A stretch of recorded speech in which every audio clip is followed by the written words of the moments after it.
अस्सलाम वालेकुम दोस्तों, क्रिकेट की तारीख का ये पहला वाकया है कि पाकिस्तान क्रिकेट टीम में 5 ओपनिंग बल्लेबाज मौजूद हैं। अगर नाम लिए जाएं तो आबिद अली, इमाम उल हक, फखर जमान, बाबर आजम और मोहम्मद हफीज की शक्ल में 5 ओपनिंग बल्लेबाज पाकिस्तान टीम में हैं। अब कौन से खिलाड़ी ओपनिंग करेंगे आज हम आप लोगों को बताएंगे। उससे पहले अगर आप चैनल पे फर्स्ट टाइम है तो बिल्कुल भी फ्री में चैनल को सब्सक्राइब कर लीजिए और साथ में लगे बेल के आइकन को जरूर प्रेस कर देना है। चलिए दोस्तों, बगैर कोई आपका कीमती वक्त ज़ाया किए वीडियो को स्टार्ट करते हैं।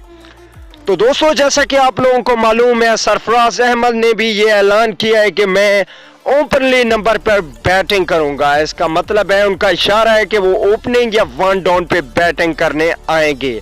अब ये सबसे बड़ा सवाल उठता है कि पाकिस्तान टीम में ओपनिंग कौन करेगा।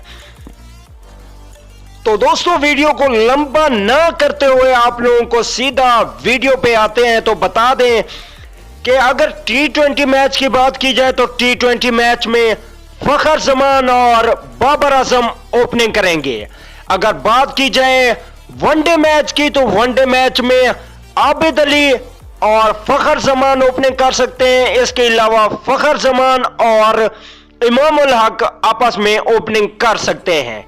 ये 4 खिलाड़ी होंगे ओपनिंग के लिए। बाबर आजम, आबिद अली, फखर जमान और उसके साथ हफीज को बिल्कुल शामिल नहीं किया जा सकता। उनको मिडिल ऑर्डर या टॉप ऑर्डर में बैटिंग के लिए मौका दिया जाएगा।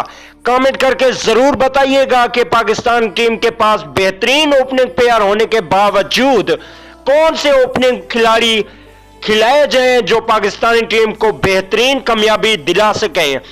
जो इमाम उल हक है वो वनडे मैच के लिए तो बेहतरीन है, लेकिन T20 मैच में ये बिल्कुल भी अच्छी परफॉर्मेंस नहीं देते, इसलिए फखर जमान और बाबर आजम ठीक रहेंगे ओपनिंग के लिए। अगली वीडियो तक के लिए इजाजत दीजिए। आला निगहबान।